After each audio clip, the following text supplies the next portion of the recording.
Right, Mr. Philip Allard, we are into the 2016-2017 track and field season, secondary schools. We had two events so far, the 5K on Sunday and the cross country in October. Alright, so tell us first thing, let's do the 5K first. We had that event on Sunday, your thoughts on the turnout, performance. Well, I realize that there are a lot of competition at this point in time in relation to sports. I'm saying that because we expected just a larger turnout, but we recognize that few schools were involved in the quarterfinals on that day. Even my own school, Pacific Secondary, it was difficult to get students to participate because of the finals, the girls' finals that was taking place at the same time.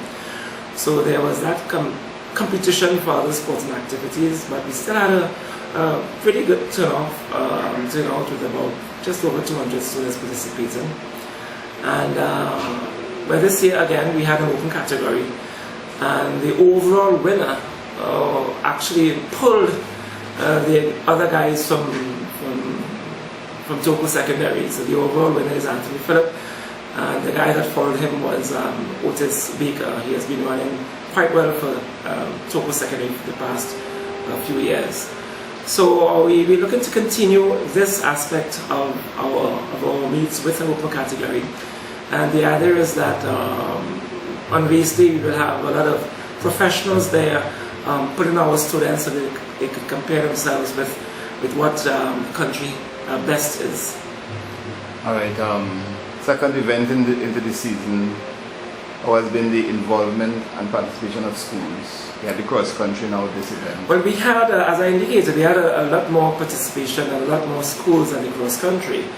However, because the second event clashed with a lot of other sporting activities, I think there was also a 10K in Tobago.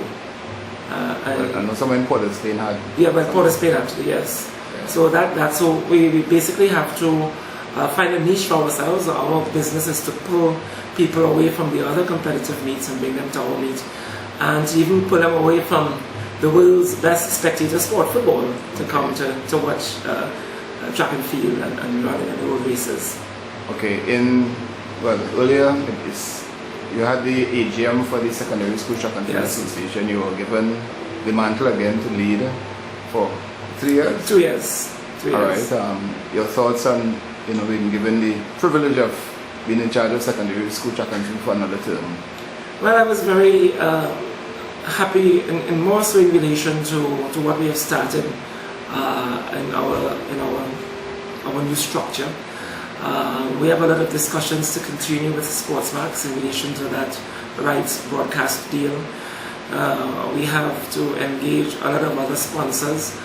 Blue Waters have been quite excellent with us, as well as other organizations. Even their competitor SMG has been quite kind to us. But we're looking for something that is more significant in terms of sponsorship.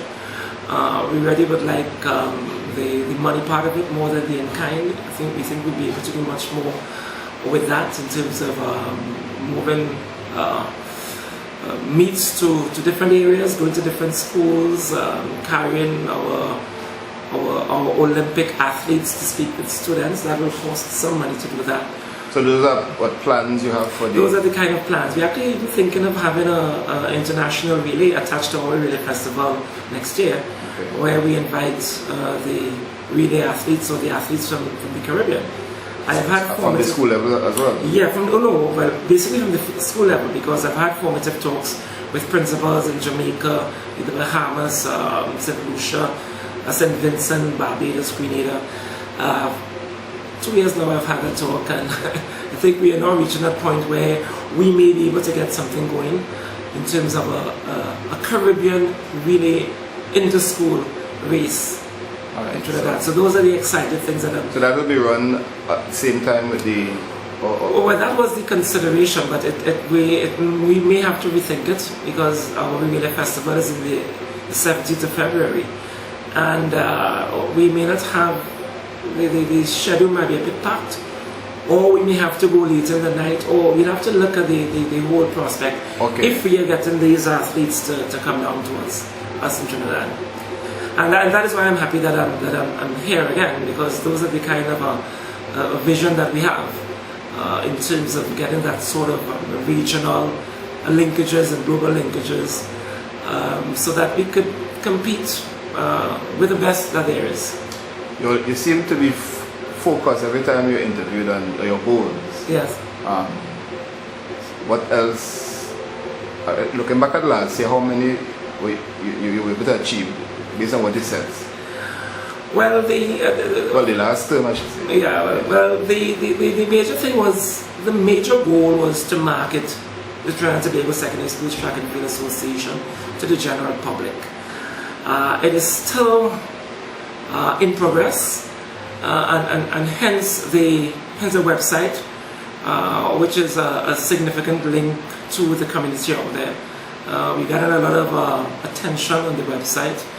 Hence even discussing with some of our old athletes in the States, their consideration is that they would like to help the athletes that go up to the States, because many times they're not treated well, they're taken advantage of. I have not fulfilled that obligation in terms of speaking with these gentlemen, but I was able to form some linkages with them, and we have had a number of our athletes, nothing to do with ttsstfa, however, but a number of our student athletes have gained some scholarships in the US, and I think it will be my duty basically to converse with these gentlemen so that they could link with them and assist them in that foreign environment.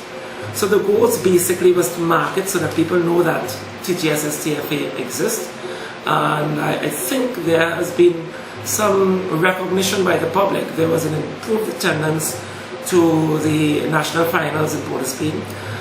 It was an older crowd because we normally have it during the day, but they indicated that they learned about it because of the numerous radio interviews and the numerous television interviews that we were involved in.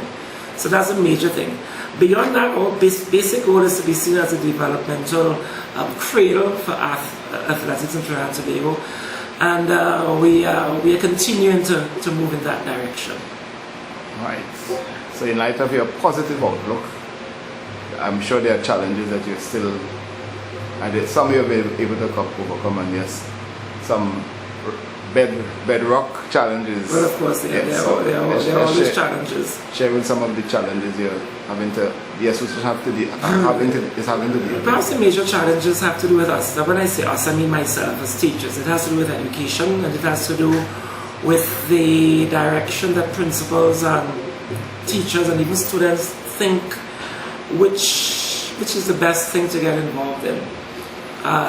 We are trying to compete with football, we're trying to compete with cricket, and we are not winning at this point in time. Only certain schools are steeped in athletics. A lot of the Tobago schools and the schools in Northeast like Togo and San Grande. So the major challenge is really getting teachers, fellow teachers, and principals to bring out their students for the national finals, for zonal games, that kind of attention, staying later with them, looking after them. That's one major challenge. And the other challenge has to do with getting our times sanctioned. We have started some discussion with the entries. What is it? Or times? Okay. Yeah, times sanction, because everybody wants their time to be official. We have started some discussions with the entry. They were involved in relation to timing for our national finals, and our belief is that they will be doing all of our times for our sporting events from now on, from today on.